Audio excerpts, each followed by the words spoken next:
The Deep Space Monitoring Station on Pluto was quiet, as it had been for the past 50 years. Tom Roberts sat at his console, sipping coffee from his standard-issue metal cup, when the first signals appeared on his screen. At first, he thought it was a glitch. There were too many objects moving in perfect formation to be natural. He ran the scans 3 times before making the call to Earth. In the United Earth Defense Force headquarters beneath the Rocky Mountains, Admiral James Walker was awakened by the urgent beeping of his secure communications device. As he listened to Tom's report, his weathered face grew serious.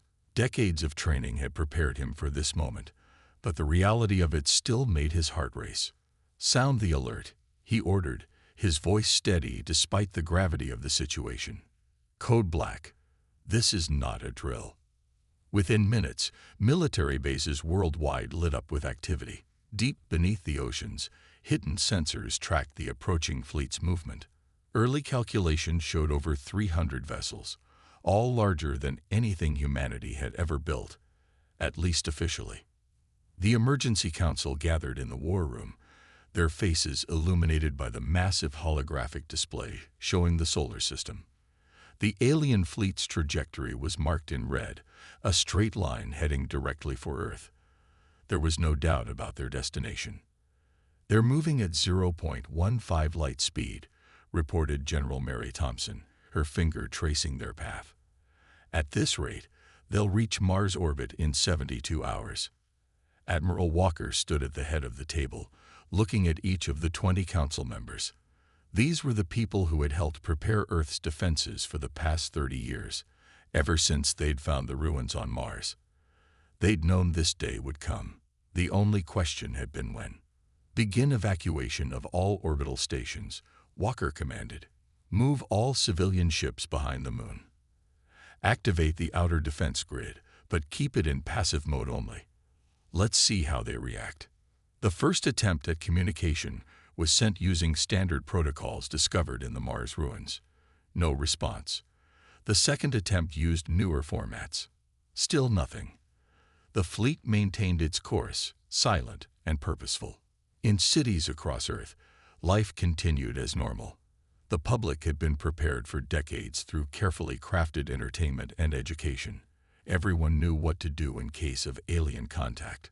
There was no panic, no chaos, just quiet determination as people calmly stocked up on supplies and checked their emergency plans. "They're ignoring all hails," reported Communications Officer Bill White, after the 20th attempt. "Either they can't understand us, or they don't want to," Walker finished. He'd seen this before in historical records found in the Mars ruins. The pattern was always the same: arrive in force, ignore all communication, then demand surrender. The artifacts had shown how many civilizations had fallen to this tactic. But Earth was different. Earth had been ready. As the alien fleet passed Jupiter's orbit, automated sensors captured the first clear images of their ships. They were massive, sleek vessels that looked like angular clouds of dark metal.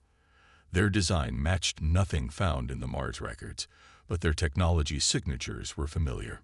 Quantum drives, plasma weapons, and energy shields, analyzed Defense Chief Robert Greene. "Exactly what we expected, exactly what we've prepared for." Admiral Walker nodded, watching the fleet's steady approach on the main screen. Humanity had hidden its true capabilities for decades, appearing to be just another primitive species taking its first steps into space. Their few orbital stations were basic, their ships simple, their technology apparently limited. It was all carefully crafted deception. "Send one more message," Walker ordered. "Standard greeting only. Let's see if they're ready to talk now that they're closer." The message was sent. The fleet maintained its silence. And deep beneath Earth's surface, ancient machines began to hum as they powered up for the first time in 50,000 years. As the alien fleet crossed Saturn's orbit, the message finally came. The main screen in Earth's command center lit up with an image that made several council members step back. The alien commander appeared almost human-like, but with gray skin that seemed to shimmer like metal. His eyes glowed with an unnatural purple light. "I am Lord Commander Gray of the Eternal Fleet." The alien spoke in perfect English. "Your world has been chosen for integration into our empire. Surrender now, and your people will serve as workers in our colonies. Resist, and we will turn your cities to ash." Admiral Walker stood calmly, hands clasped behind his back. "This is Admiral James Walker of Earth. We are a sovereign world. We have no interest in becoming part of your empire." The alien commander's laugh echoed through the speakers. "You have no choice in the matter. We have conquered 1,000 worlds. Your technology is primitive. Your ships are weak. You haven't even colonized your own solar system." Behind Walker, the council members maintained straight faces, careful not to show any reaction. They all knew why Earth had never expanded into space. Every resource had gone into other preparations. The alien commander's image was replaced by recordings of other worlds burning. Cities turned to rubble under their weapons, armies falling before their forces. Each scene was clearly chosen to demonstrate their power. "These were civilizations far more advanced than yours," Lord Commander Gray continued. "They all fell. You will too." In response, Walker simply pressed a button on his console. The view changed to show the Luna Command Center, carved deep into the moon's surface. It was a massive complex, far more advanced than anything Earth had publicly revealed. "Perhaps," Walker replied, "you should scan it before making assumptions about our technology level."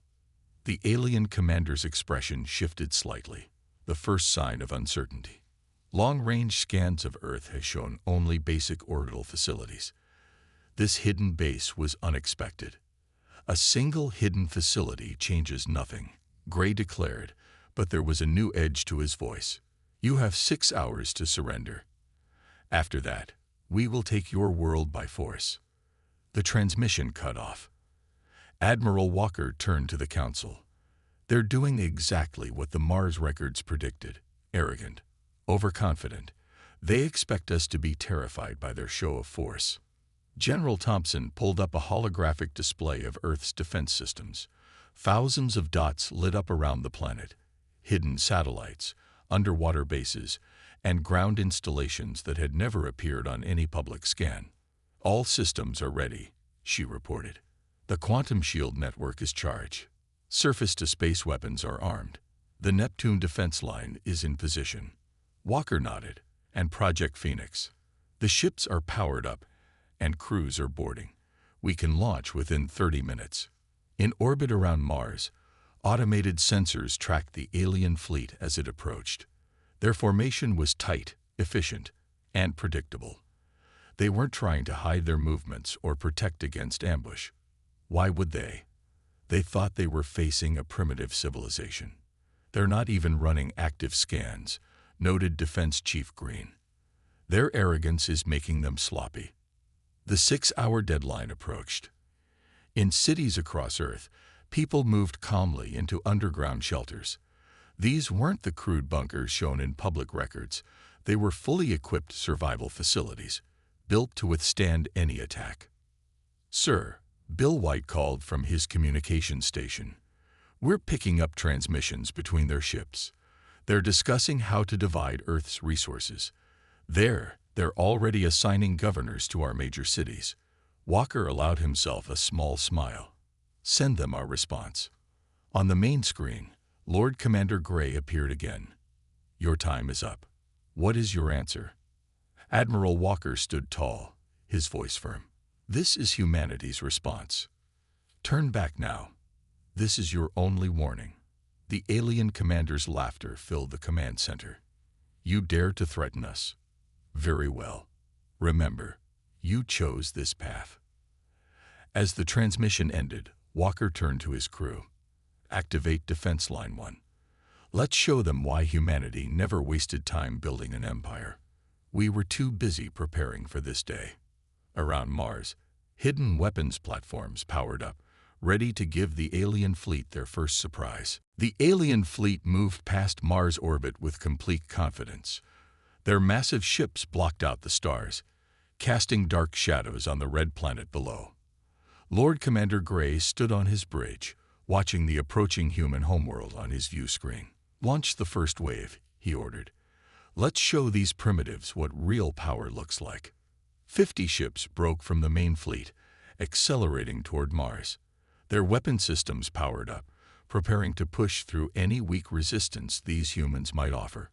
The crew members exchanged amused looks. This would be an easy victory. They were wrong. The surface of Mars rippled as hidden doors opened in the planet's rocky ground. Weapon platforms that had waited for decades rose from their hiding places. Before the alien ships could react, the platforms locked on and fired. Beams of concentrated energy sliced through space. The alien shields flared bright and failed.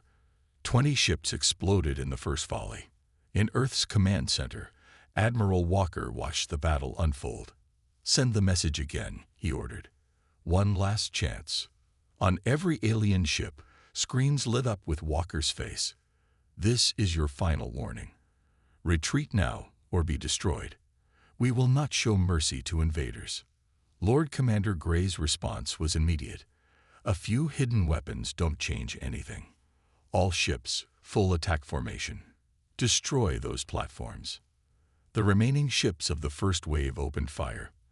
Their plasma cannons were powerful enough to crack planets, but they hit nothing. The defense platforms phased out of normal space, their quantum shields making them untouchable. "Impossible," Gray shouted as another volley from the platforms destroyed more of his ships. "Their technology. They shouldn't have this level of advancement." In the command center, Defense Chief Green smiled. "The Mars defense line is working exactly as planned.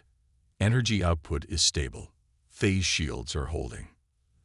"They're launching their second wave," General Thompson reported. 300 ships, full spread formation. "They're trying to overwhelm our defenses with numbers." Walker nodded calmly. "Just as expected. They always resort to brute force when surprised." He turned to his communications officer. "Send the signal to the Jupiter stations." Hidden in Jupiter's swirling storms, more human weapons activated. Quantum torpedoes launched, their warheads carrying technology reverse-engineered from the Mars ruins. They phased through the alien ship's shields as if they weren't there. The alien fleet's neat formation broke apart as ships exploded. Their return fire was fierce but uncoordinated. Fear had replaced their confidence. "How?" Lord Commander Gray's voice shook as he demanded answers. "You're supposed to be primitive. Your ships can barely reach your own moon." Walker's response was cold. "You assumed. You didn't ask.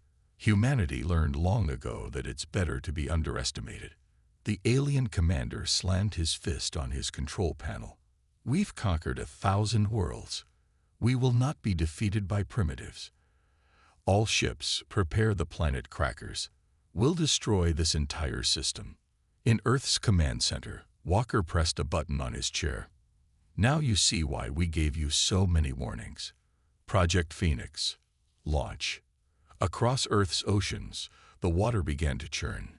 Giant doors opened in the seabed, hidden beneath decades of carefully maintained camouflage. From these underwater bases rose humanity's true fleet, ships that made the alien vessels look small in comparison. "Status report," Walker commanded. "All Phoenix ships launched successfully," General Thompson replied. "Cruise report ready for combat. Quantum drives charge. Weapon systems online." The alien fleet's sensors registered the launching ships. Lord Commander Gray watched in horror as vessels 3 times the size of his largest battleship rose from Earth's oceans. Their design was elegant, advanced, nothing like the primitive shuttles humans used publicly. One last time, Walker's voice echoed through every alien ship. "Retreat or face complete destruction. You ignored our warnings. You threatened our world. Now you'll learn why humanity never expanded into space. We were too busy preparing for threats like you." The alien fleet hung in space, their confidence shattered, facing a choice that would determine their survival. and Earth's real defenses were just getting started. Lord Commander Gray stared at the massive human ships rising from Earth's oceans, his purple eyes wide with disbelief. His entire life, he had led conquests across the galaxy. Never had he faced such a trap. Never had he been so wrong. "Launch all fighters," he ordered, his voice shaking with rage. "Fire the planet crackers. I want that world broken apart." 5,000 fighter craft poured from the alien fleet's hangar bays. Behind them, massive cannons extended from the larger ships, their energy readings climbing to planet-killing levels. If they couldn't have Earth, they would destroy it. Admiral Walker watched the enemy fighters approach. He pressed a button on his command chair, opening a channel to all Earth's forces. "Execute Defense Pattern Alpha. Show them why you never provoke humanity." The response was immediate. Earth's atmosphere lit up as thousands of hidden defense satellites revealed themselves. What had appeared to be simple communication satellites transformed, quantum shields dropping to show their true forms. Each one carried weapons that could tear apart capital ships. "Satellites engaging," reported General Thompson. "Fighter screen deploying." From the Phoenix ships came Earth's own fighters. They were smaller than the alien craft, but faster, more agile. Their pilots had trained their entire lives in secret facilities, preparing for this exact battle. The space around Earth erupted in chaos. Alien fighters found their weapons passing harmlessly through Earth ships, while return fire cut through their shields like paper. The humans weren't just ready. They were generations ahead in technology. Impossible. Lord Commander Gray slammed his controls. "Their shields, our weapons, aren't connecting.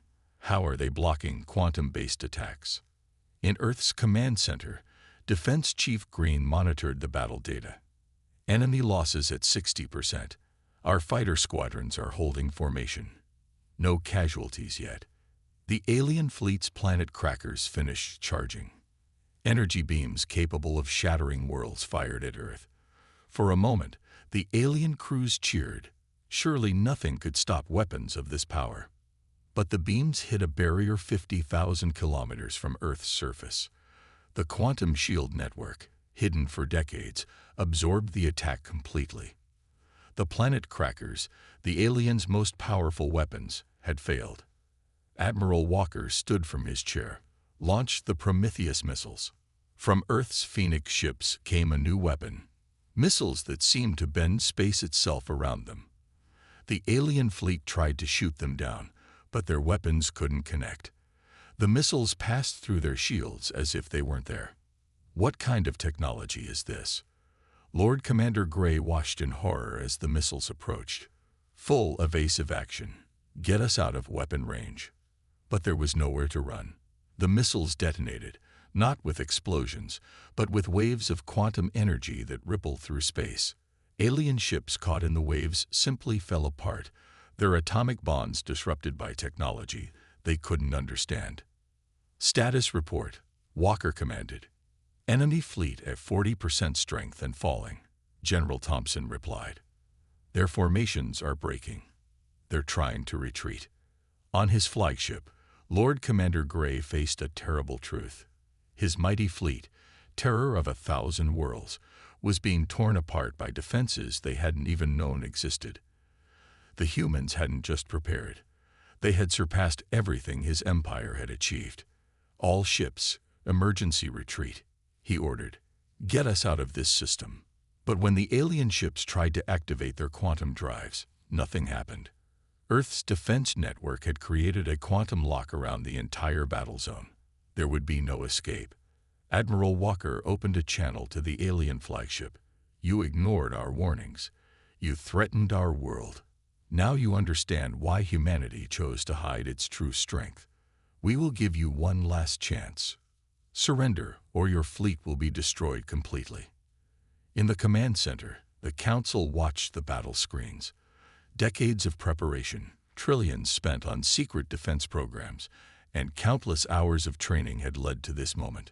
Earth's hidden strength was finally revealed, and the aliens were about to learn the full cost of their arrogance. Lord Commander Gray stood on the bridge of his failing flagship, Half his fleet was destroyed, the rest trapped by human technology he couldn't understand.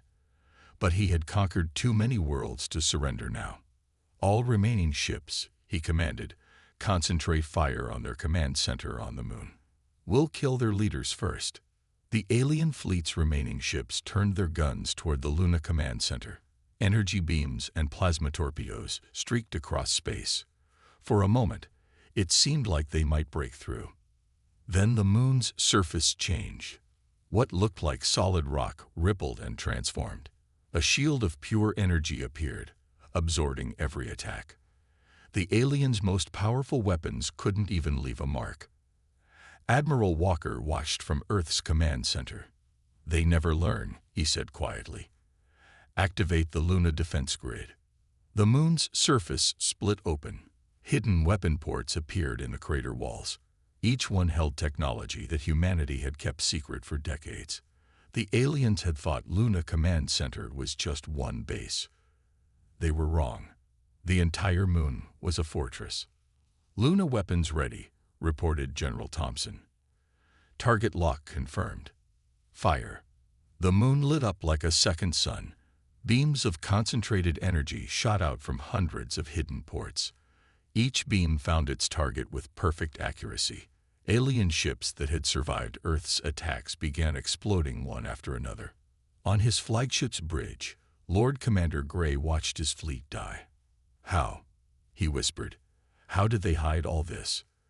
The answer came from Admiral Walker, broadcast on all channels. "We learned from the Mars ruins. We saw how your empire destroyed other worlds. So we waited. We prepared. Everything you've seen about Earth, our primitive ships, our basic technology, it was all a lie." In the space around Earth, the battle continued. The Phoenix ships moved with impossible grace, their quantum drives letting them appear and disappear at will. Alien weapons passed harmlessly through them, while human attacks struck with devastating accuracy. Enemy fleet at 20% strength. Defense Chief Green announced. "Their shields are failing.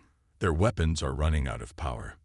Lord Commander Gray made one final desperate decision. "All power to forward weapons. Ram their defense satellites. We'll break through by force." The remaining alien ships charged forward, engines burning at full power. It was a suicide run, born of desperation and fear.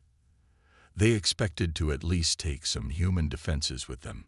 Instead, the defense satellites simply phased out of normal space.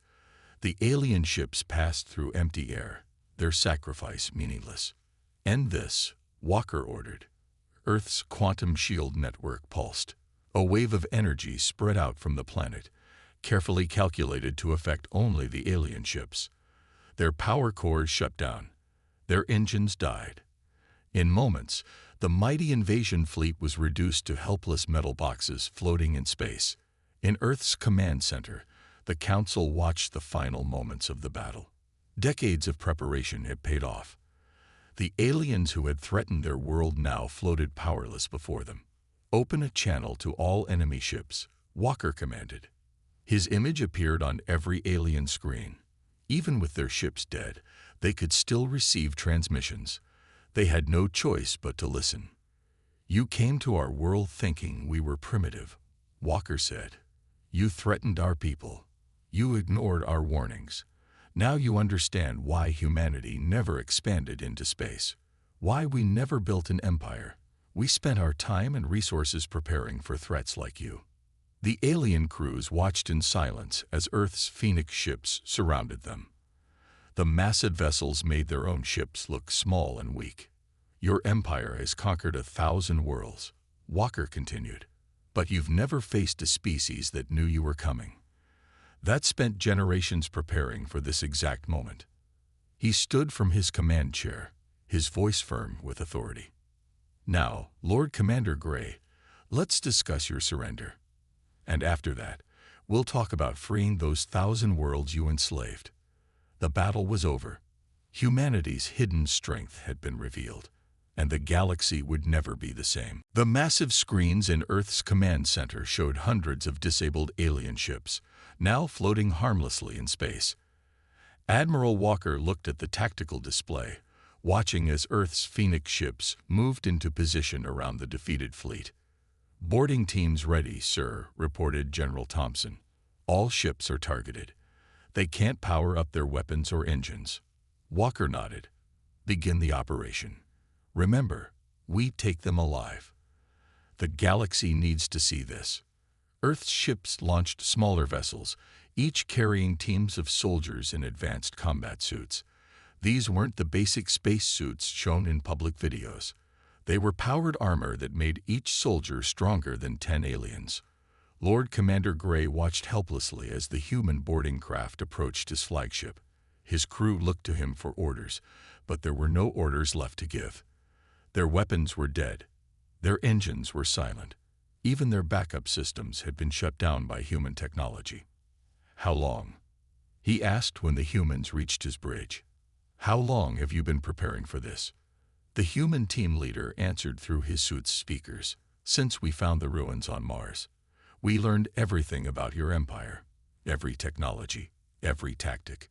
Then we made them better." Across the disabled alien fleet, similar scenes played out. Human boarding teams took control with no resistance. The aliens' weapons couldn't penetrate their armor. Their strength couldn't match the powered suits. In the command center, Defense Chief Green brought up new data. "Sir, we're receiving signals from across the galaxy. Other worlds have detected the battle. They're asking for help." Walker smiled. "Send them our message. Show them what happened here." The quantum communication network, another technology humanity had kept hidden, activated. Across thousands of worlds, beings who had lived under alien rule for generations watched recordings of the battle. They saw Earth's defenses tear apart the unbeatable fleet. They saw the mighty Empire's ships floating powerless in space. Most importantly, they saw hope. "Bring Lord Commander Gray to Luna Command," Walker ordered. It's time he learned the full truth. The alien commander was escorted through the lunar base. His eyes widened at each new revelation. Hangars full of ships more advanced than anything his empire had. Weapons that made his fleet's guns look like toys. Technology that seemed to break the laws of physics themselves. "Your empire calls itself eternal," Walker said as they reached the main chamber. "But we found the ruins of the civilization that came before you. The one you destroyed 10,000 years ago." He pressed a button, and the chamber's walls lit up with ancient text and diagrams. "They left warnings about your empire. They left their technology. And they left instructions for how to stop you." "Impossible," Gray whispered. "We destroyed everything." "You destroyed what you could find," Walker corrected. "But they were smarter than you. They knew someone would need to stop your empire eventually. So they hid their most important secrets where you'd never look, on a primitive world with no space travel. On Earth. In space, Earth's fleet began moving disabled alien ships toward the moon. Each one would be studied, its crew questioned. Everything they knew about their empire's defenses and weaknesses would help free the enslaved worlds. "Sir," General Thompson called from her station, "we're receiving transmissions from 50 different worlds. They're rising up against the Empire's forces. They're asking for our help." Walker turned to Lord Commander Gray. "Your empire ends today, but you get to choose how. Tell your forces across the galaxy to stand down, and we'll ensure a peaceful transition. Resist, and we'll do this the hard way." He gestured to the screens showing Earth's fleet. "You've seen what we can do. You know we can back up our words. What's your choice?" The alien commander stared at the human ships, at the technology that had defeated his unstoppable fleet, and made his decision. The age of the Empire was over. The age of humanity had begun. 1 month after the Battle of Earth, Admiral Walker stood on the observation deck of Luna Command Center. Below him, hundreds of alien ships were being studied by human engineers. Their crews had surrendered, and their technology was now helping humanity prepare for the next phase. "Status report," he called to his command staff. General Thompson stepped forward with a datapad. 87 worlds have already broken free from Empire control. Our ships are helping their forces overpower the remaining Imperial garrisons. No major losses on our side. Their weapons still can't touch our shields. And the Empire's response. Exactly what Lord Commander Gray predicted. They're falling apart without central leadership. Each sector commander is trying to hold onto their own territory. They're fighting each other more than us. Walker nodded. The Empire had ruled through fear and strength. Once that strength was broken at Earth, their whole system began to crumble. In a holding cell deep within the lunar base, Lord Commander Gray watched Earth through a window. His purple eyes had lost their glow. His proud uniform was gone, replaced by simple prison clothes. "You wanted to know how we hid everything," Walker said, entering the cell. "How we kept our true strength secret for so long." Gray turned to face him. "You knew we were watching. You knew we monitored developing worlds." "Yes, so we gave you what you expected to see. Simple rockets, basic satellites, everything carefully designed to look primitive." Walker smiled. "While our real ships, our real technology, stayed hidden beneath the oceans, behind the moon, inside Mars. And now, what happens to my people?" Walker's face grew serious. "That depends on them. Those who help us free the enslaved worlds will be treated fairly. Those who resist." He gestured to the defeated fleet visible through the window. On the main command deck, Defense Chief Green monitored reports from across the galaxy. "Admiral, the liberated worlds are sending representatives. They want to meet Earth's leaders." "Set up the meeting on Luna Base," Walker ordered. "It's time to build something better than an empire." The next day, beings from 50 different worlds gathered in Luna Command's Great Hall. Some looked almost human, others were completely alien. But they all shared one thing: freedom from empire rule. Walker addressed them from the podium. "For generations, the empire kept you divided, kept you afraid. Today that ends. Earth offers its technology and protection to all worlds that choose freedom. Together, we'll ensure no empire rises to threaten free worlds again." In space, Earth's Phoenix ships were already spreading across the galaxy. They carried supplies to freed worlds, helped local forces defeat Imperial holdouts, and showed everyone that humanity's protection was real. Lord Commander Gray watched the meeting on his cell screen. "You're building your own empire," he said when Walker returned. "No," Walker corrected. "We're building an alliance. Every world free to govern itself, but all standing together against threats. Your empire ruled through fear. We'll lead through cooperation." As if to prove his point, the screen showed representatives from different worlds signing treaties. Not surrender documents, but agreements between equals. Earth was sharing its technology, teaching others to build the same defenses that had defeated the Empire. "The ruins on Mars," Gray said quietly. "They weren't just warnings about us, were they? They told you how to unite the galaxy." Walker nodded.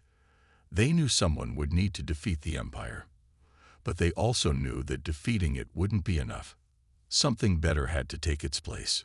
1 month after they had tried to conquer Earth, the Empire's fleet still floated powerless in space. But they were no longer a symbol of defeat. They were a reminder that underestimating humanity was the last mistake any invader would make. And in the Great Hall of Luna Command, a new chapter in the galaxy's history was being written. Not through conquest, but through cooperation. Not through fear, but through hope. The Empire had ignored humanity's warning. They had learned their lesson. And now, the stars themselves belonged to the free.